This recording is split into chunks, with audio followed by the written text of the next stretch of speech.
Praise the Lord. ஆண்டவருடைய நாமத்திற்கு மகிமை உண்டாவதாக. Praise the Lord. Glory be to the name of the Lord.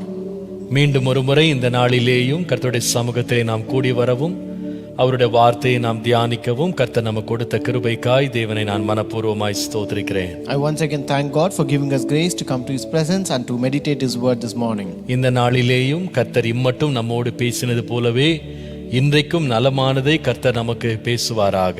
So even today may the Lord may speak that is good to us as He was speaking all these days. கர்த்தர் அவருடைய வசனத்திலிருந்து நம்மோடு வெளிப்படுத்தும் காரியங்கள் நிச்சயமாகவே நம்முடைய வாழ்க்கைக்கு பிரயோஜனமாய் இருக்கும் என்பதிலே சந்தேகமே இல்லை. And there is no doubt that the thing the Lord reveals to us through His word is really beneficial to our life. கர்த்தர் நம்மை ஆசீர்வதிப்பாராக.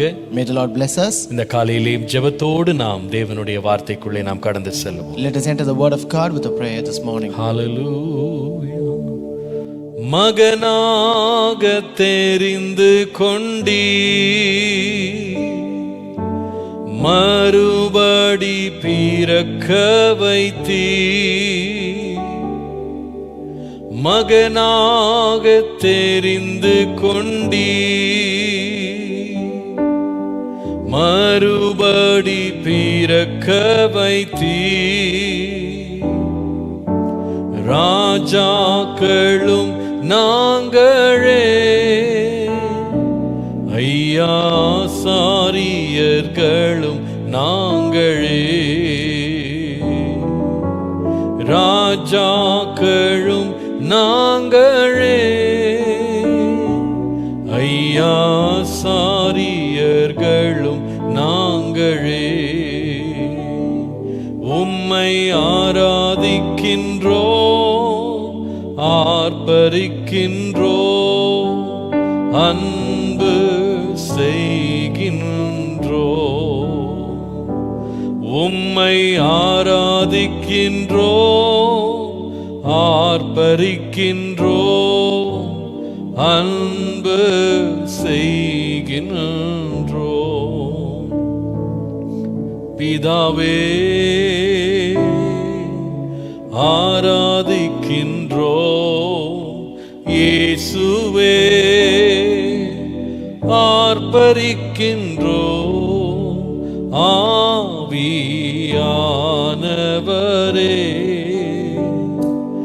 உம்மில் அன்பு செய்கின்றோ எங்கள் ஆவியானவரே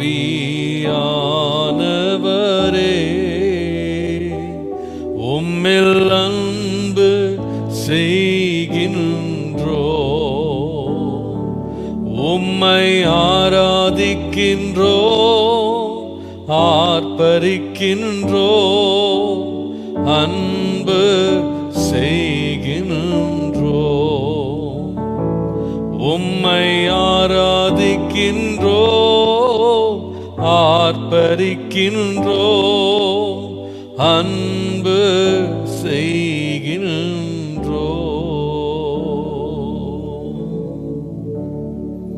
பரிசுத்தமும் இரக்கமுள்ள நல்ல பிதாவே, இந்த காலவேளையிலே நாங்கள் எங்களை முற்றிலுமாய் நாங்கள் தாழ்த்தி கொண்டு உம்முடைய திருப்பாதங்களிலே எங்களை நாங்கள் சமர்ப்பிக்கிறோம். Our holy and merciful Father, this morning, Lord, we humble ourselves and commit your presence, Lord.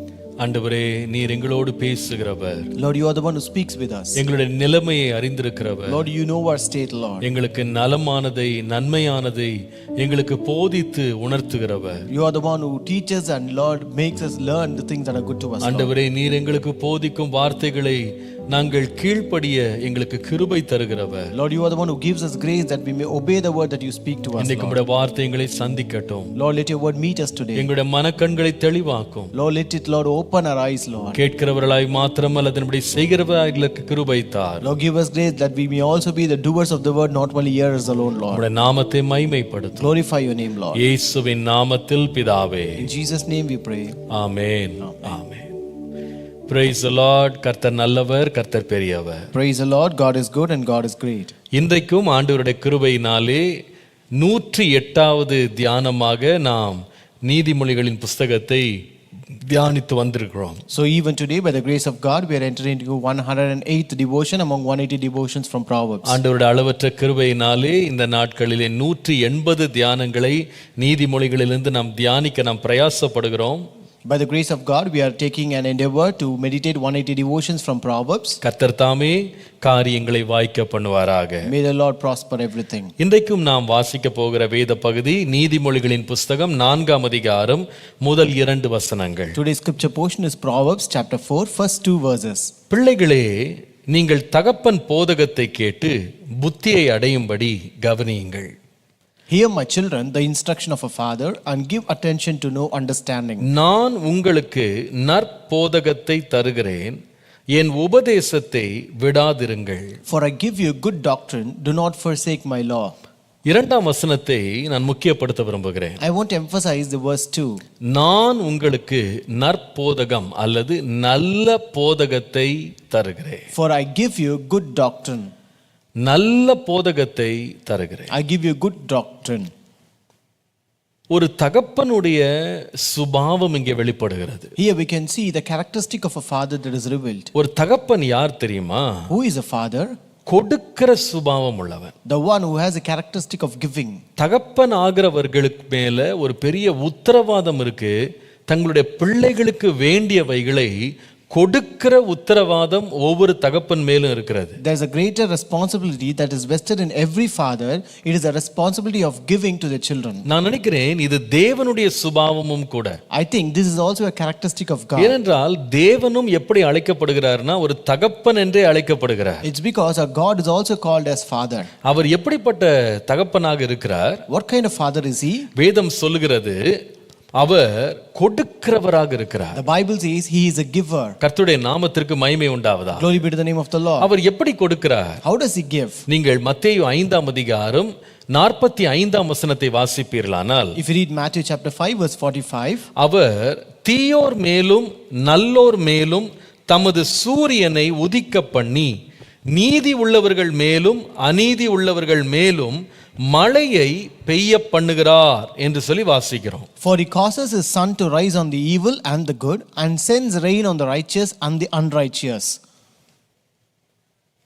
அவர் தீயோர் மேலும் நல்லோர் மேலும் பாரபட்சம் இல்லாமல் பாகுபாடு இல்லாமல் சூரியனை உதிக்க பண்ணுகிறார். He causes his sun to rise on the evil and the good, on the righteous and unrighteous without any partiality. நீதி உள்ளவர்கள் மேலும் அநீதி உள்ளவர்கள் மேலும் வித்தியாசம் காண்பிக்காமல் அவர் பாகுபாடின்றி அவர் நன்மையை பொழிகிறார். And he also pour down his goodness on the righteous and the unrighteous without showing any difference or partiality. நான் நினைக்கிறேன் இதான் தேவனுடைய ஒரு சுபாவம். So this is the characteristic of our God. அவர் கொடுக்கிறதை பாரபட்சம் இல்லாமல் கொடுக்கிறார். When he gives without partiality. யோவான் 1:11-12 வசனங்களை வாசிப்பீர்களானால், If you read John chapter 1 verses 11 and 12, 9ஆம் வசனத்தை வாசிப்போம். let's read verse 9. உலகத்திலே வந்து எந்த மனுஷனையும் பிரகாசிப்பிக்கின்ற ஒளியே அந்த மெய்யான ஒளி. The true light who gives light to everyone who was coming into this world. ஒளியை தருகிற தேவன். The one who gives light. யாருக்கு தருகிறார்? He gives to whom? 11ஆம் வசனத்தை பாருங்க.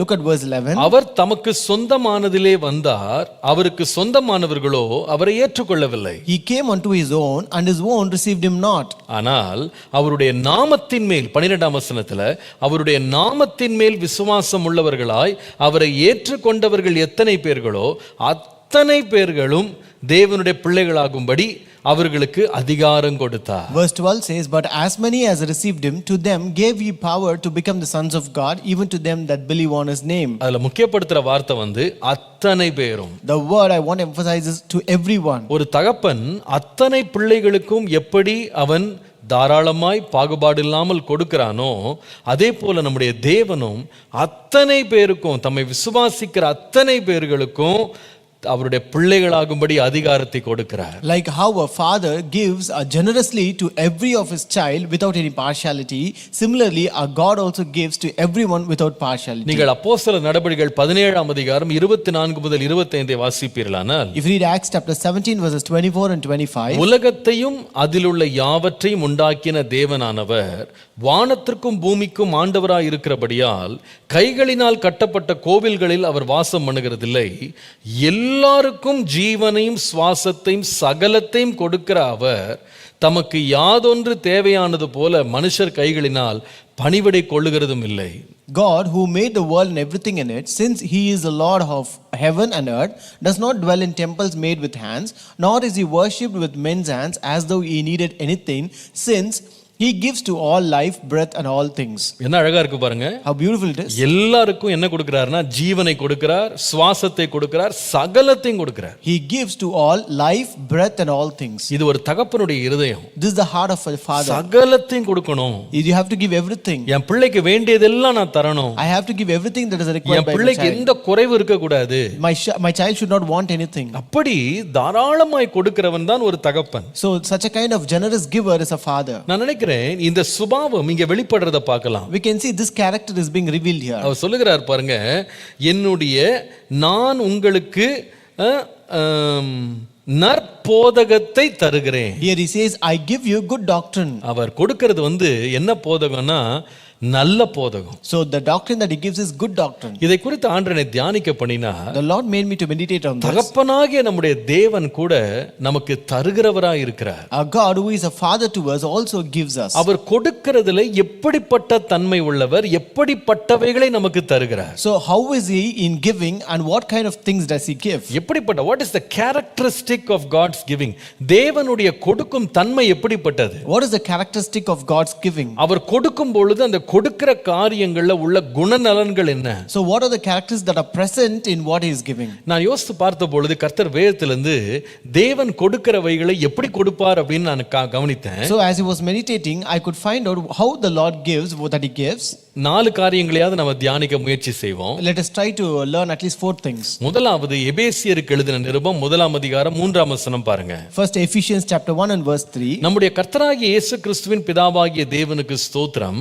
அவர் கிறிஸ்துவுக்குள் உன்னதங்களிலே ஆவிக்குரிய சகல ஆசீர்வாதங்களினாலும் நம்மை ஆசீர்வதித்திருக்கிறார். Blessed be the God and Father of our Lord Jesus Christ, who has blessed us with every spiritual blessing in the heavenly places in Christ. எனக்கு இதுல ரொம்ப என்னை கவர்ந்த வார்த்தை ஆவிக்குரிய சகல ஆசீர்வாதத்தினாலும் நம்மை ஆசீர்வதித்திருக்கிறார். The word which attracted me here was, he blessed us with every spiritual blessing. ஆண்டவர் கொடுக்கிறவைகளில் முதலாவது குணநலம் என்னன்னு கேட்டா, ஒரு தகப்பனாக அவர் எப்பொழுதுமே தலை சிறந்ததை அல்லது மேன்மையானவைகளை, பெரிய காரியங்களை நமக்கு கொடுக்கிறார். The characteristic of father's giving, that is God's giving here, is as a father he gives greatest gifts. அவர் யாரும் கொடுக்க முடியாததை கொடுக்கிறார். He gives something which none can give us. நான் நினைக்கிறேன் மற்றவர்கள் கூட எல்லாம் அளந்து யோசித்து அப்படிதான் கொடுப்பாங்க.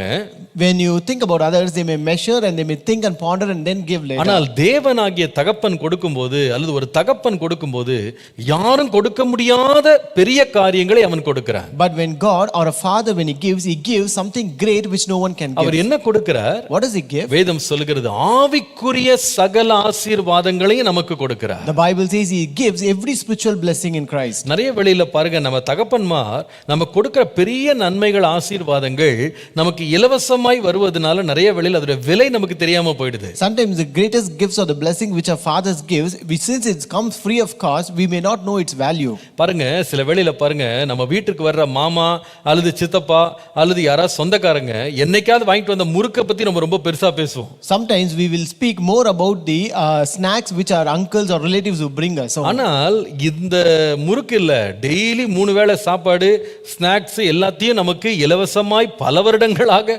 தினந்தோறும் கொடுத்து கொண்டிருக்கிற தகப்பனுடைய வெகுமதிகளை நாம நினைவு கூறுவதில்லை, அது பெரிதுபடுத்துவதில்லை. But not this snacks which they bring, but our Father who provides us food, everything, all the snacks and everything all through our lifetime, we don't even think about it or we don't even be grateful for it. ஆனால் பரம தகப்பன் எப்படி இருக்கிறார் தெரியுமா? But how is our heavenly Father? வேதம் சொல்லுகிறது உன்னதத்தில் உள்ள ஆசீர்வாதங்களை தருகிறார். He gives us our spiritual blessing. உன்னத ஆசீர்வாதம். He gives us heavenly blessing. இரண்டாவது ஆவிக்குரிய ஆசீர்வாதங்கள். And second, spiritual blessing. அடுத்தது சகல ஆசீர்வாதங்கள். He gives all blessings. அப்போ அந்த மாதிரி ஒரு greatest giving தேவனிடத்திலிருந்து வருகிறது. So such a kind of greatest giving comes from our God. அதை நம்ம கணக்கு பார்க்கவே முடியாது. You cannot even account it. அதை அளவிடவே முடியாது. You cannot measure it. அதற்கு விலை எவ்வளவுன்னு நம்மால எண்ணி பார்க்க முடியாது. You cannot even find a price for it. யோவான் எழுதின சுவிசேஷம் 4ஆம் அதிகாரம் 10ஆம் வசனம் பாருங்க. If you read John chapter 4 and verse 10. இயேசு அவளுக்கு பிரதியுத்தரமாக, நீ தேவனுடைய ஈவையும் தாகத்திற்கு தா என்று உன்னிடத்தில் கேட்கிறவர் இன்னார் என்பதையும் அறிந்திருந்தாயானால் நீயே அவரிடத்தில் கேட்டிருப்பாய், அவர் உனக்கு ஜீவ தண்ணீரை கொடுத்திருப்பார். Jesus answered her, if you knew the gift of God and who it is that is saying to you, give me a drink, you would have asked him and he would have given you living water. அப்ப இங்க என்ன சொல்றாரு பாருங்க. What does he say here? நான் குடிக்கிறதுக்கு தாகத்துக்கு தண்ணி கொடுன்னு கேட்டா அதை கொடுக்கிறதுக்கு நீ இத்தனை கேள்வி கேட்கிறமா?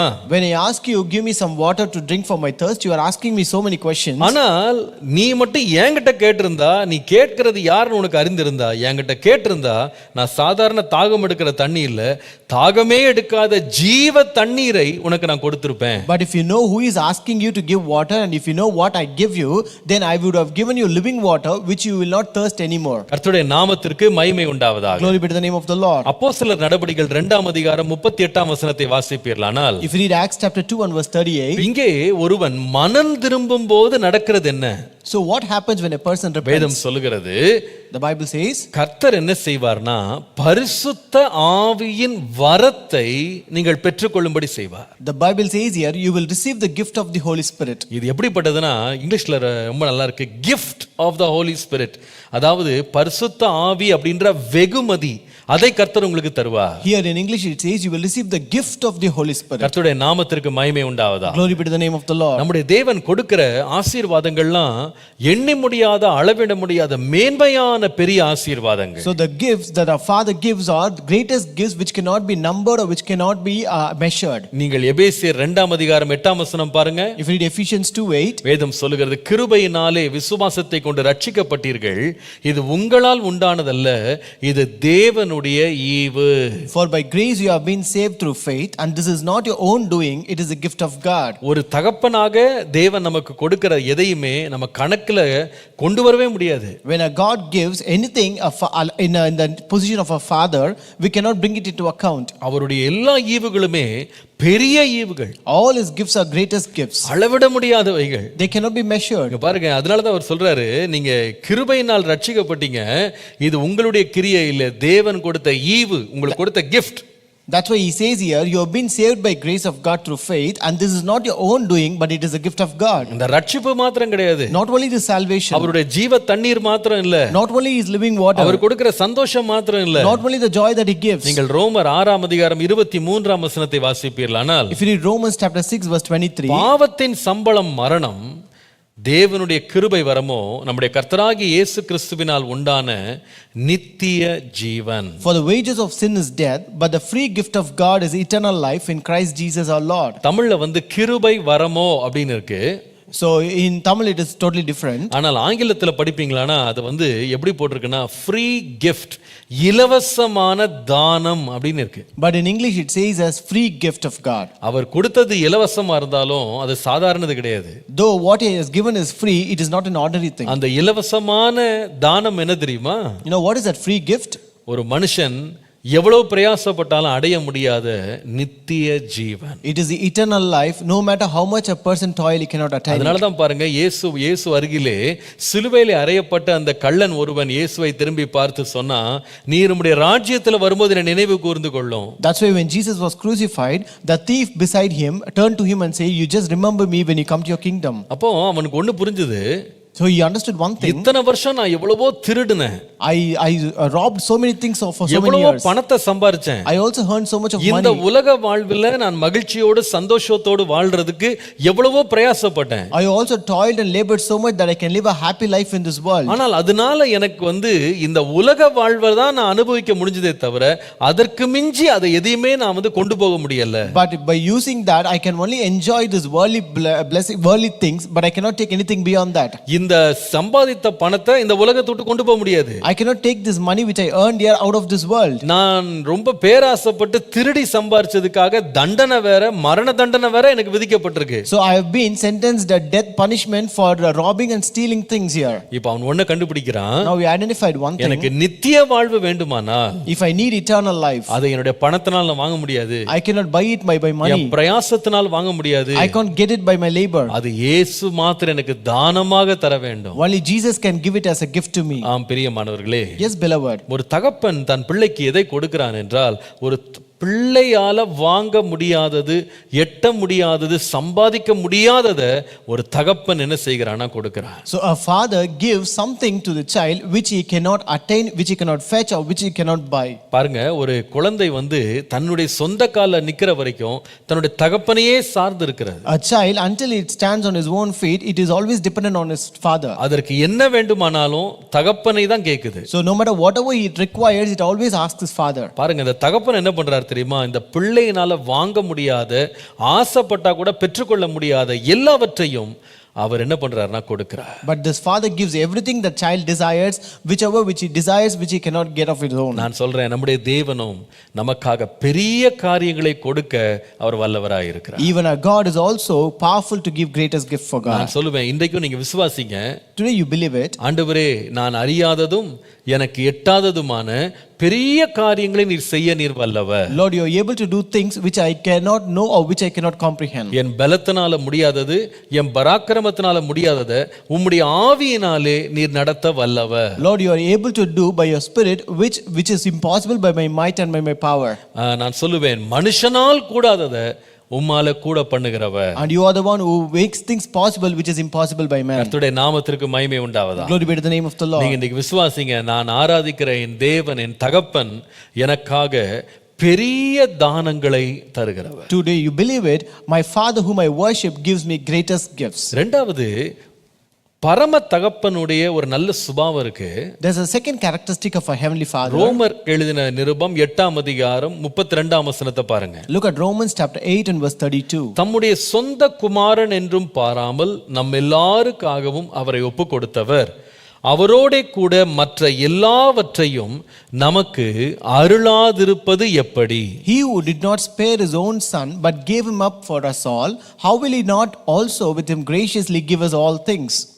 அவரோடே கூட மற்ற எல்லாவற்றையும் நமக்கு அருளாதிருப்பது எப்படி? How will he not also with him graciously give us all things? ஒரு தகப்பன் முதலாவது என்ன செய்கிறான்னா, ஒரு பிள்ளையால வாங்க முடியாத, சேர்க்க முடியாத, பெற முடியாத பெரிய காரியங்களை ஒரு தகப்பன் கொடுக்கிறார். First, a father gives greatest gift to the child which he cannot buy or get or fetch or attain. ரெண்டாவது நான் சொல்லுவேன், ஒரு தகப்பன் யார் என்று சொன்னால் தன் பிள்ளைக்கு தாராளமாய் கொடுக்கிறவனாய் இருக்கிறார். Second, a father gives generous gifts. கர்த்தருடைய நாமத்திற்கு மகிமை உண்டாவதா. Glory be to the name of the Lord. இங்கே வாசிக்கிறோம், Here we read, பிதாவாகிய தேவன் தம்முடைய சொந்த குமாரன் என்றும் பாராமல் நம் எல்லாருக்காகவும் அவரை ஒப்பு கொடுத்துட்டு அவரோடே கூட மற்ற எல்லாவற்றையும் எப்படி கொடுக்காம இருப்பாரு?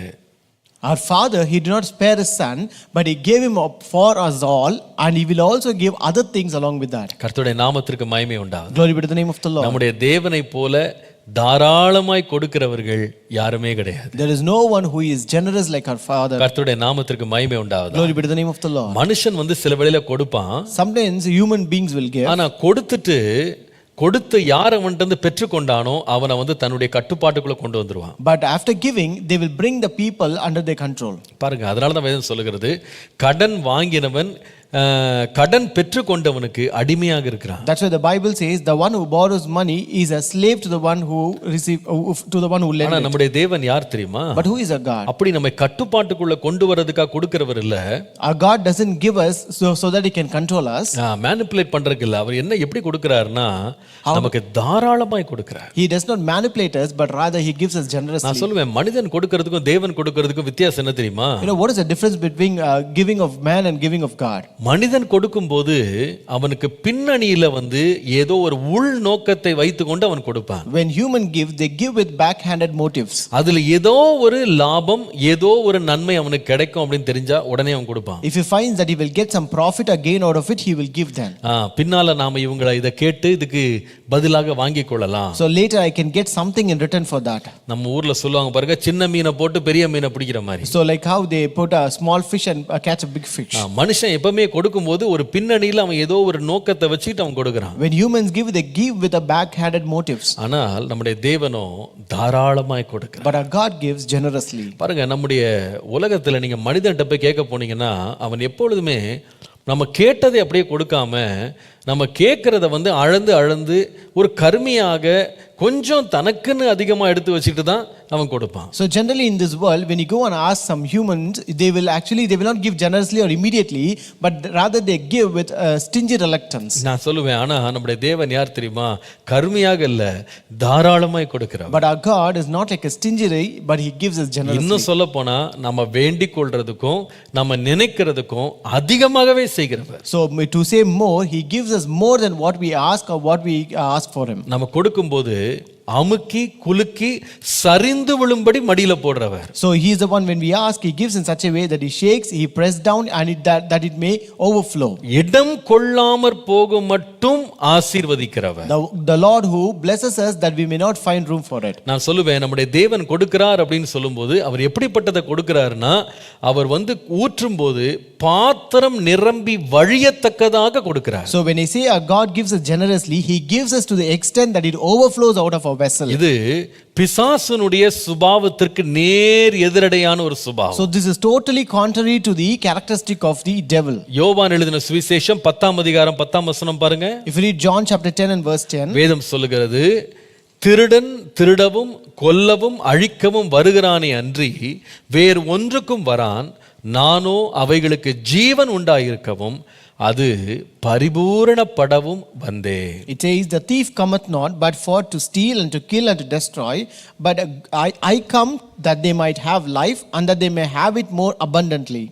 அவர் ஜீவனை கொடுக்கிறவர் மாத்திரம் இல்ல, He not only gives us life, அந்த ஜீவனும் பரிபூரணமாய் தருகிறார். and he gives us it abundantly. எவ்வளவு நல்ல தகப்பன் நம்முடைய தேவன். And how good Father is our God. பொதுவா பாருங்க, உலக தகப்பன்மார் கூட அவங்க நிறைய பிள்ளைகள் தங்கள்கிட்ட கேட்கும்போது தங்களுக்கு இல்லாவிட்டாலும் அவங்க என்ன பண்ணுவாங்கன்னா, தியாகம் செய்து பிள்ளைக்காய் கொடுப்பாங்க. Generally in this world also you can see, when a child asks a father, even though they don't have for themselves, they will sacrifice and give to their children. பொதுவா நீங்க பாத்தீங்கன்னா ஒரு தகப்பன் தான் பிள்ளையை விட எளிமையான வஸ்திரத்தை போட்டிருப்பான். So generally a father will wear a simple dress than his child. தாங்க ஓட்டாத ஒரு வாகனத்தை பிள்ளைக்கு வாங்கி கொடுப்பாங்க. They will get a vehicle which they have not driven. நான் சபையில் கூட பார்த்திருக்கேன், சில தகப்பன்மார் அவங்க நடந்து வருவாங்க, பிள்ளைகளுக்கு பைக் வாங்கி கொடுப்பாங்க. I have also seen in a church where fathers will come walking to church, but their children will come in bikes. சில பேர் பாத்தீங்கன்னா அவங்க ஒரு சின்ன மொபைல்ல வருவாங்க, ஒரு பிள்ளைக்குனா பெரிய நல்ல விலை உயர்ந்த பைக்கை வாங்கி கொடுப்பாங்க. So I have seen certain fathers who come in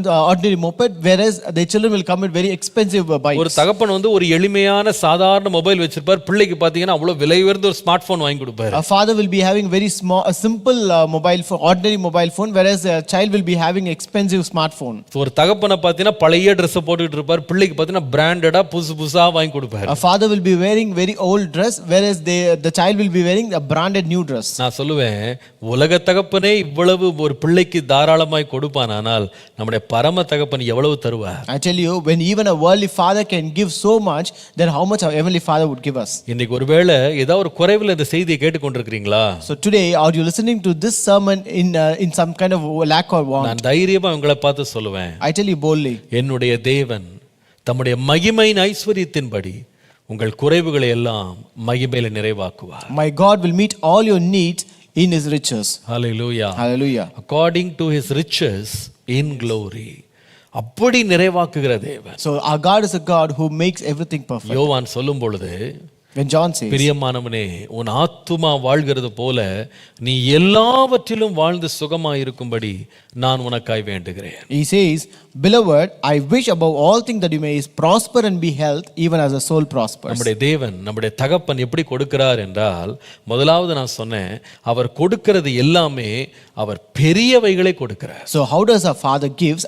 First I told you, our Father gives greatest gifts. அவர் ஒரு பிள்ளையினால எட்ட முடியாத வாங்க முடியாதவைகளை அவன் இயலாத நிலையிலும் அவர் வாங்கி தருகிறார். So he is the one who gives us gifts even which is a child desires, even if he cannot afford to it. இரண்டாவது நான் சொல்லுவேன், ஒரு தகப்பன் கொடுக்கும் பொழுது தாராளமாய் கொடுக்கிறார். Second, I tell you, a father gives generous gifts. மூன்றாவது, ஒரு தகப்பன் உடைய கொடுக்கும் தன்மை எப்படிப்பட்டது தெரியுமா? The third characteristic of father's giving, தேவனில் இதை காண்கிறோம். we can see this in God. ரோமருக்கு எழுதின நிருபம் 9ஆம் அதிகாரம் 15 இருந்து 16 பாருங்க. Romans chapter 9 verses 15 and 16. அவர் மோசேயை நோக்கி, எவன் மேல் இரக்கமாயிருக்க சித்தமாயிருப்பேனோ அவன் மேல் இரக்கமாயிருப்பேன், எவன் மேல் உருக்கமாயிருக்க சித்தமாயிருப்பேனோ அவன் மேல் உருக்கமாயிருப்பேன் என்றார். ஆகையால் விரும்புகிறவனானும் அல்ல, ஓடுகிறவனானும் அல்ல, இறங்குகிற தேவனாலேயாம். For he tells Moses, I will show mercy to whom I will show mercy, and I will have compassion on whom I will have compassion.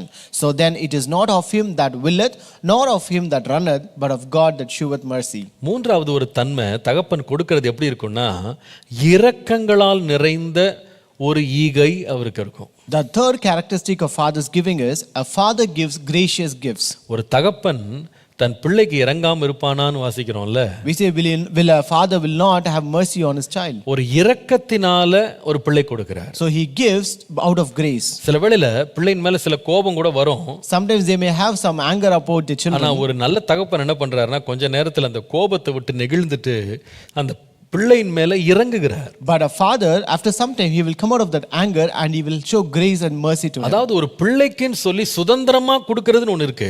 So there is something called they give as an inheritance to a child. ஆனால் அதற்கு மேல இரக்கத்தினால கொடுக்கிறதுன்னு இருக்கு. But there is something they give out of mercy and grace. உதாரணமாக லூக்கா எழுதின சுவிசேஷம் 15ஆம் அதிகாரத்துக்கு வருவீர்களானா? For example, if you come to Luke chapter 15, என்னுடைய பங்கை எனக்கு பிரித்து தாங்கன்னு கேட்ட இளைய குமாரனுக்கு அப்பா அவனுடைய சுதந்திரத்தை பிரித்து கொடுத்துட்டாரு. so the younger child who asked him to give his part of possession, the father parted and gave it to him.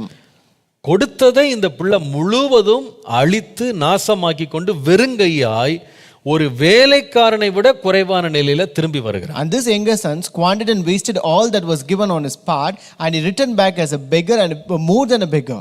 அவன் வெறுங்கையாய் வந்து He நிற்கிறான். came empty handed now. அவனுக்கு சாப்பிட சாப்பாடு இல்ல, வஸ்திரம் கிடையாது, பரிதாப கோலத்தில் வந்து நிற்கிறான். He came in a pathetic situation, not having food to eat and not having garments to change. ஆனால் வேதம் சொல்லுகிற தன் மகன் தூரத்துல வர்றதை கண்ட உடனே அவன் மேல் மனதுருகுகிறார் தகப்பன். But the Bible says when the father saw him coming way off, he had compassion on him. அவனுக்கு இரக்கத்தினால அவன் மேல் அன்பை பொழிகிறார். And he showed love upon him because of his mercy. அவருடைய இரக்கத்தினால அவனுக்கு ஒரு புது வஸ்திரத்தை போடுறார். He also gave him a new robe because of that mercy.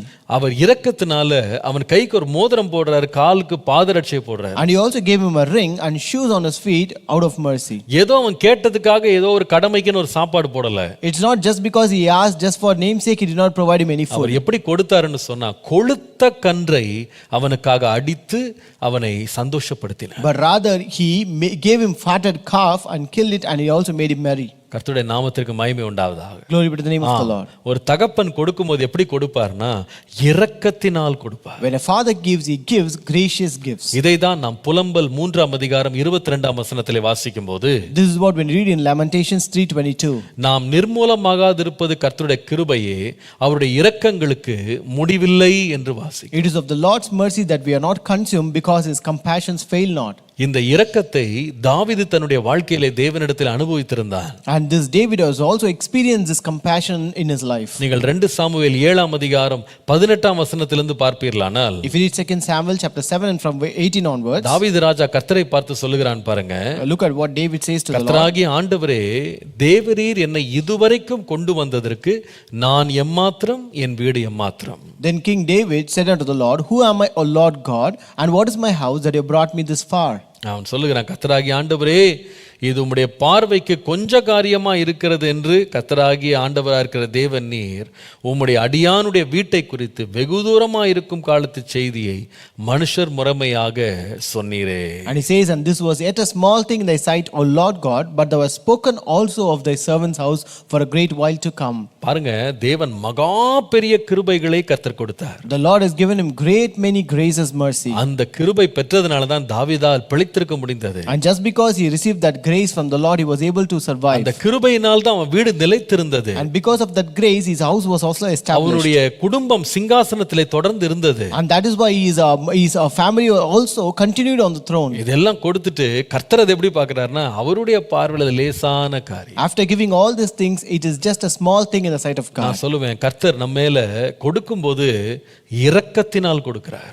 I tell you, when the Lord gives us, he gives out of grace. நம்முடைய தகுதியினால் அல்ல, Not according to our qualification, நான் சொல்லுவேன், அவருடைய இரக்கத்தினால் கொடுக்கிறார். but he gives us because of his grace. நீங்கள் ஒன்று கொரிந்தியர் 12ஆம் அதிகாரம் 4ஆம் வசனம் வாசித்தீங்கன்னா, If you read 1 Corinthians 12:4, வரங்களில் அல்லது தானங்களில் வித்தியாசங்கள் உண்டு, ஆவியானவர் ஒருவரே. there are diversities of gifts, but the same Spirit. 7ஆம் வசனத்தை வாசித்தீங்கன்னா, If you read verse 7, ஆவியினுடைய அனுக்கிரகம் அவனவனுடைய பிரயோஜனத்துக்கென்று அளிக்கப்பட்டிருக்கிறது. but the manifestation of the Spirit is given to each one for the profit of all. ஒருவனுக்கு ஆவியினாலே ஞானத்தை போதிக்கும் வசனம், வேறு ஒருவனுக்கு அந்த ஆவியினாலே அறிவை உணர்த்தும் வசனம், வேறு ஒருவனுக்கு அந்த ஆவியினாலே விசுவாசம், வேறு ஒருவனுக்கு அந்த ஆவியினாலே குணமாக்கும் வரம், வேறு ஒருவனுக்கு அற்புதங்களை செய்யும் சக்தி, வேறு ஒருவனுக்கு தீர்க்க தரிசனம் உரைத்தல், வேறு ஒருவனுக்கு ஆவியை பகுத்தறிதல், வேறு ஒருவனுக்கு பற்பல பாஷைகளை பேசுதல், வேறு ஒருவனுக்கு பாஷைகளை வியாக்கியானம் பண்ணுதல் அளிக்கப்பட்டிருக்கிறது. For to one is given the word of wisdom through the Spirit, to another word of knowledge through the same Spirit, to another faith by the same Spirit, to another gift of healings by the same Spirit, to another the working of miracles, to another prophecy, to another discerning of spirits, to another different kinds of tongues, to another the interpretation of tongues. 11ஆம் வசனம் பாருங்க. Look at verse 11. இவைகளை எல்லாம் அந்த ஒரே ஆவியானவர் நடப்பித்து தமது சித்தத்தின்படியே அவனுக்கு பகிர்ந்து கொடுக்கிறார். But one and the same Spirit works all these things, distributing to each one individually as he wills. ஆவியானவர் ஒருவர் தான். The Holy Spirit is one. ஆனா ஒவ்வொருவனுக்கு வித்தியாசமான வரங்கள், பரிசுகளை, தானங்களை, கிருபைகளை தருகிறார். But the Spirit of God gives varieties of gifts and graces to each one. எதற்காக? For what? அவனுக்கு பிரயோஜனம் உண்டாகும்படி. That it might profit him. நான் சொல்லுவேன், பிரயோஜனம் உண்டாகணும்னு கொடுக்கிறது தான் இரக்கத்தின் கொடுக்கிறது. So something given to profit is the one given by grace. என்கிட்ட சும்மா இருக்க எடுத்துட்டு போன்னு இல்ல. It's not that I have it, you can take it. எனக்கு மீதம் ஆயிருச்சு எடுத்துட்டு போன்னு கிடையாது. It's not that I have leftover, you can take it. இப்போ எனக்கு வேண்டியதெல்லாம் நீ எடுத்துட்டு போன்னு கிடையாது. It's not that I don't need it, now you can take it. உனக்கு என்னப்பா பிரயோஜனம்? What is useful to you? இன்னொரு விதமா சொன்னா, உன்கிட்ட என்ன குறைவா இருக்கு? In other words, what are you lacking?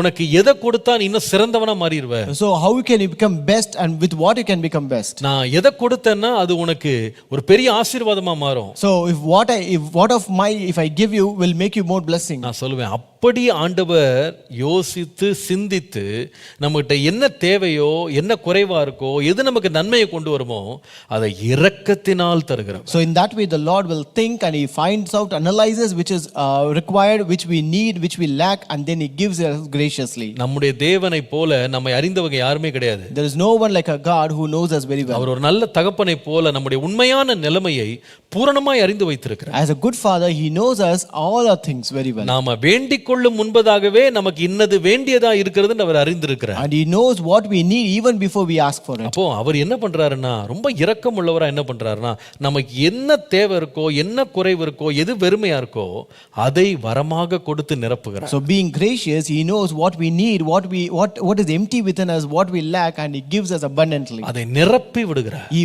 fills it.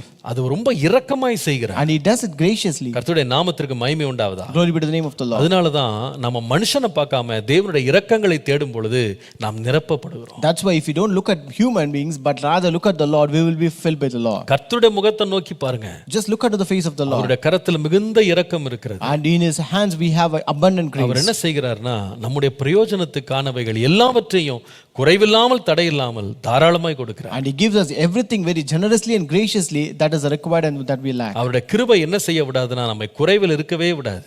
His grace will never let us to lack nothing. உன் பலவீனத்திலே என் பலன் விளங்கும், பூரணமாய் விளங்கும். My strength shall be made perfect in your weakness. அதனால நீ கவலைப்படாதே. My grace is sufficient for you. என் கிருபை உனக்கு போதும். My grace is sufficient for you. அதான் தேவன். And that is a God. எப்படி செய்கிறானா, இரக்கத்தினால் செய்கிறார். He does it by out of grace. நாம் பலவீனப்படும் பொழுதெல்லாம் நம்மை பலப்படுத்துகிறார். When we become weak, he strengthens us. நாம குறைவுபடும் போதெல்லாம் நம்மை நிரப்புகிறார். When we lack, he fills us. நாம எப்பொழுதெல்லாம் பிரயோஜனம் அடைவோம் தெரிகிறாரோ அதற்கெல்லாம் வேண்டிய கிஃப்ட்ஸை கொடுத்து நம்மை அநேகருக்கு ஆசீர்வாதமாக்கி நம்மையும் வாழ வைக்கிறார். Whenever he finds that we become profitable to someone, he fills us with all that gives and make us a blessing to others. கர்த்தருடைய நாமத்திற்கு மகிமை உண்டாகும். Glory be to the name of the Lord. ஒரு தகப்பன் எப்படி கொடுக்கிறாரு? How does a father give? முதலாவது கவனித்தோம், அவர் ஒரு பிள்ளை அடைய முடியாத பெரிய காரியங்களை இந்த பிள்ளைக்காய் கொடுக்கிறார். First, a father gives greatest gifts which a child cannot attain. இரண்டாவது, ஒரு தகப்பன் எப்படி கொடுக்கிறார்னா, ஒரு பிள்ளைக்கு தாராளமாய் கொடுக்கிறார். Second, a father gives generous gifts. மூன்றாவது, ஒரு தகப்பன் தகப்பன் எப்படி கொடுக்கிறார்னா இரக்கத்தினால் கொடுக்கிறார். Third, a father gives gracious gifts. ஒரு விதமான இரக்கம், அந்த பிள்ளையினுடைய குறைவை பார்க்கும்போது நிறைவாக்குகிற ஒரு இரக்கம் அவருக்குள்ள எழும்புகிறது. So there arises a grace to fill when he finds something lacking in a child. நான் சொல்லுவேன், இந்த தேவன் தான் நம்முடைய தேவன். I tell this God is our God. கர்த்தருடைய நாமத்திற்கு மகிமை உண்டாகும். Glory be to the name of the Lord. கடைசியாக நம்முடைய தகப்பன் எப்படி கொடுக்கிறார் என்று பார்க்க வேண்டுமானா, So at last, if you want to see how our father gives, நீதிமொழிகள் 4ஆம் அதிகாரம் மறுபடியும் நாம் 2ஆம் வசனத்துக்கு வருவோம். let us come again to Proverbs chapter 4 and verse 2. நீதிமொழிகள் 4:2. Proverbs 4:2. நான் உங்களுக்கு நல்ல போதகத்தை தருகிறேன். For I give you good doctrine. எனக்கு இது ரொம்ப பிடித்திருந்தது. I liked it very much. கர்த்தர் எப்படி கொடுக்கிறார், ஒரு தகப்பனாக, பரம தகப்பனாக எப்படி கொடுக்கிறார்னா, அதுல 4வது தன்மை, அவர் கொடுக்கிறது எல்லாமே நல்ல வெகுமதிகள். As a heavenly father, our God gives good gifts. அவர் போதகத்தை தருகிறார்னு எழுதல. It is not written he gives us good doctrine alone. அவர் நல்ல போதகத்தை அவர் கொடுக்கிறார். He gives us good doctrine or good teaching. சில இடங்கள்ல பார்த்தீங்கன்னா, ஒரு டீச்சர் வந்து ஒரு இடத்துல வேலைக்கு போறதுக்காக போறாங்க. So in certain places you can see a teacher goes for joining or employment. அவங்க பாடம் எடுக்க வேண்டியது அவங்களோட கடமை. It is a responsibility to take the lesson. ஆனா பெரும்பாலானோர் எப்படி எடுக்கிறாங்கன்னா, ஏதோ கடமைக்காக அவங்க பாடத்தை முடிக்கணும், போஷனை முடிக்கணும்னு எதையோ ஒண்ணு சொல்லிட்டு வந்துடுறாங்க. So some of them will take lessons in such a way just for namesake they want to complete that syllabus. இந்த பாடத்தை எடுத்ததுனால பிள்ளைக்கு புரிந்ததா, அது பயனுள்ளதா இருந்ததா, அது அவனுக்கு ஒரு நன்மையாக மாறினதா அப்படின்னு யோசிக்கிறதும் இல்லை, அதை பத்தி நினைக்கிறதும் இல்லை. So they don't even think or they are not bothered whether the student is profited through this, whether they can understand whether it is useful to them or not. சில பேர் பாத்தீங்கன்னா கொஞ்சம் கூட உத்தரவாதமே இல்லாம வாழ்வாங்க. So some teachers will live without any responsibility. பாருங்க, சில கிளாसेसலாம் போய் பாத்தீங்கன்னா ஏதோ ஒரு பிள்ளையை நிக்க வச்சு முழு லெசனையும் வாசிக்க வச்சிருவாங்க. So in some classes you can find they will make a student to stand and read the entire lesson. அந்த வாஸ்து முடிச்ச பிறகு இன்னொரு பிள்ளையை கொண்டு வந்து இதை மார்க் பண்ணி கொடுத்து இதை மட்டும் சொல்லு, எங்க இருந்து எங்க வரைக்கும் எழுதணும். So after reading that they will call another student and they will mark the answers for each question and say you have to answer from this to this. இன்னும் சில பேர் ரொம்ப மோசம், அது பரீட்சை எழுதின பிறகு திருத்தற வேலையை கூட பிள்ளைகிட்டே கொடுத்துருவாங்க. So some are more worse that they even give the work of correcting papers after the exam to students. அத மார்க்க கணக்கு போட்டு எழுதுறதும் பிள்ளைகிட்ட கொடுத்துருவாங்க. So even counting of marks also is given to the children. எல்லாத்தையும் நோட் எடுத்து கொடுத்துருவாங்க. So everything they will hand over to other people. அவங்க பாத்தீங்கன்னா சம்பளம் வாங்குறேன்னு சொல்லுவாங்க, வேலை செய்யறேன்னுவாங்க, ஆனா அந்த பிள்ளைகள் மேல ஒரு கரிசனை இருக்காது. So they say that they earn money, they do their work, but there is no concern for the students. அந்த பிள்ளை நல்ல பாடம் சொல்லி கொடுத்தாங்கன்னு அந்த பிள்ளையால சொல்ல முடியாது. That student cannot say that they have taught them well. ஆனா நம்முடைய தேவன் யார் தெரியுமா? But who is our God?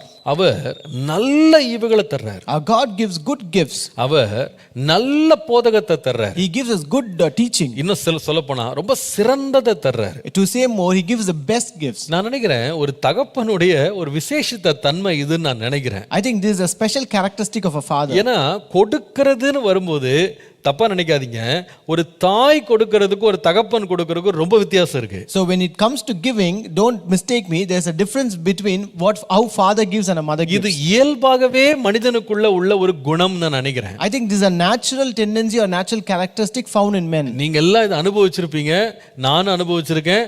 ஒரு தகப்பனாக இது சுபாவம் எனக்குள்ளே இருக்கிறத நான் அடிக்கடி நான் பார்த்திருக்கேன். So you would have also experienced this. I have also experienced, and as a father I can find that this nature present in me. இது எனக்கே ஆச்சரியமா இருக்கு, நான் ஏன் இப்படி செய்றேன்னு சொல்லி. This is sometimes surprising me. Why do I do this? என்ன வித்தியாசம் தெரியுமா? You know what is the difference? ஒரு தாய் வந்து கொடுக்காம இருக்க மாட்டா, நல்லா கொடுப்பாங்க. It's not that a mother will not give, she gives as well. ஆனா கொடுக்கறதுக்கு முன்னால கொடுக்கிறதுனுடைய அவசியமா அப்படின்னு யோசிப்பாங்க. So before she gives, she thinks whether it is necessity. நெசசரியா இது அப்படின்னு கேட்பாங்க. Whether she will இதுக்கு விலை இருக்க, இவ்வளவு விலை போட்டு வாங்கணுமா?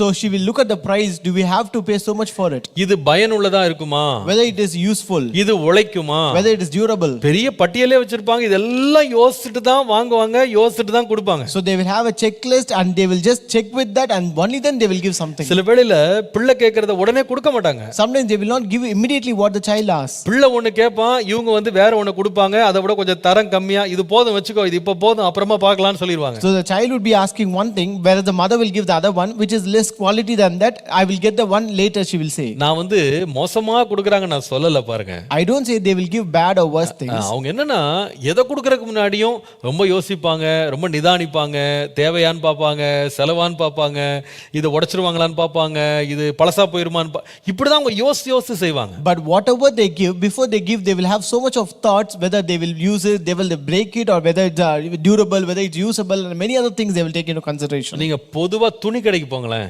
Generally, if you go to a clothes shop, அந்த பிள்ளைகளுக்கு துணி எடுக்கும்போது பாத்தீங்கன்னா ஒரு தாய் துணி எடுத்தான்னா அவனுக்கு வந்து 12 சைஸ்னா 14 15 சைஸ் தான் Dress வாங்குவாங்க. so generally when a mother takes a dress for a child, if the size is 12, they will take either 14 or 16. ஏன் தெரியுமா? You know why?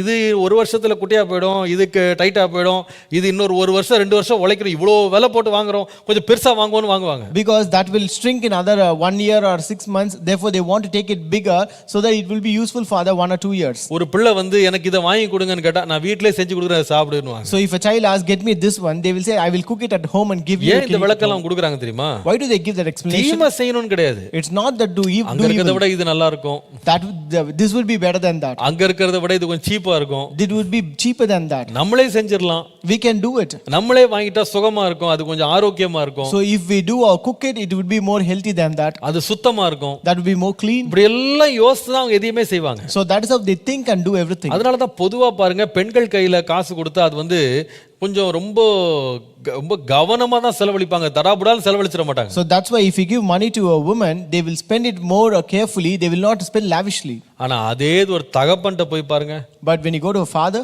அவர்கிட்ட வந்து பையன் ஒண்ணு கேட்டான்னா if a child asks the father, அவன் கேட்கறத விட சிறந்ததான ஒன்றை தான் அவர் வாங்கி கொடுப்பாரு. a father will get him something more special and best than what he asked நான் for. சொல்றது உண்மையா இல்லையா நீங்களே யோசித்து பாருங்க. You just think and analyze whether it is right or wrong. அந்த பிள்ளை வந்து உதாரணமா டாடி எனக்கு ஒரு மொபைல் போன் வாங்கி கொடுங்கன்னு கேட்பான். So for example, if that son asks the daddy, get me a mobile phone, என்ன விலைன்னு கேட்பாரு. he will ask for the price. அவன் சொல்லுவான் ஒரு 10,000 ரூபாய் ஆகும் அப்படின்னுவான். He may say it may cost around 10,000. அம்மா சொல்லுவாங்க அவ்வளோலாம் வேணாங்க, ஒரு 8,000 ரூபாய் வாங்கி கொடுங்க போதும். Mother will say no need for 10,000, get it for 8,000. சரி சரி சரி நான் கூட்டு போய் வாங்கிட்டு வரேன் அப்படின்னு போவாரு. So he will say I'll go and get it in something. திருப்பி வரும்போது பையன் முகமெல்லாம் சிரிப்பா இருப்பான், அப்பா அமைதியா உள்ள வருவார். So when they return back, the son would be blushing, but the father would be very silent. அவர் உள்ள வருவார், அம்மா கேட்பாங்க என்ன வாங்கிட்டீங்களா?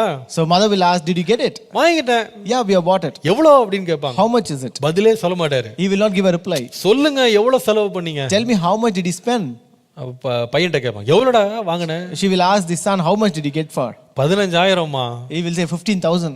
அம்மாக்கு நான் 8,000க்கு வாங்கி கொடுக்க சொன்ன 15,000க்கு எதுக்கு வாங்குனீங்க? Mother will say I asked you to get for 8,000, why did you get for 15,000? அவனே 10,000க்கு தானே கேட்டான். Even he asked for 10,000, right? அப்பா பொதுவா சொல்லுவாரு, Father will say generally, கேட்டான் பார்த்தேன், சரி இதை விட இது நல்லா இருக்குன்னு பார்த்தேன், சரி வாங்கட்டும் வாங்கி ஒரு முறை வாங்கி கொடுக்குறோம், வாங்கி கொடுத்துட்டேன். So he asked it, he saw it, and he asked for it. I saw it, so I thought I'm getting him for only one time. Let him get the best one. நான் சொல்ற அனுபவம் உங்க வீட்டுல இருக்கா இல்லையான்னு நீங்க சோதிச்சு பாருங்க. So just check and verify whether you have this experience at your home or not. துணி எடுக்க பத்தி சொன்னேன் பாத்தீங்களா? I told you about garments, right? அம்மாவை கேட்டா ஒரு 2 சைஸ் எக்ஸ்ட்ரா தான் அனுப்பாங்க. If you ask mother, she will buy 2 size extra. ஆனா அப்பா என்ன பண்ணுவார் தெரியுமா? போட்டு பாப்பாரு, கரெக்டா இருக்கான்னு பார்த்து கரெக்டா சைஸ் வாங்கிட்டு வந்துருவாரு. But father will just try it, and if it's very perfect, he will get it. ஏன்னா பொதுவாகவே தகப்பன்மார் வந்து தாராளமா இருக்கிறதுலே சிறந்ததா வாங்கி கொடுன்னு வாங்கி கொடுப்பாங்க. It's because fathers will always be generous. They want to give the perfect and best ones. ஏன் தெரியுமா? பொதுவா தகப்பன்மாரோட வாங்கி கொடுத்தா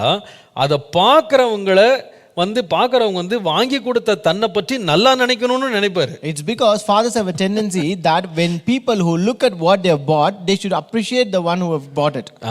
அதனால அவர் ரொம்ப தாராளமா கொடுப்பாரு. Therefore they will be very generous. இருக்கிறதுலே சிறந்ததை வாங்கி கொடுப்பாரு. They will get the best out of all. வேதத்துல கூட அப்படிதான் வாசிக்கிறோம். That's how we read in the Bible also. மத்தேயு 7:11 பாருங்க. Matthew 7:11.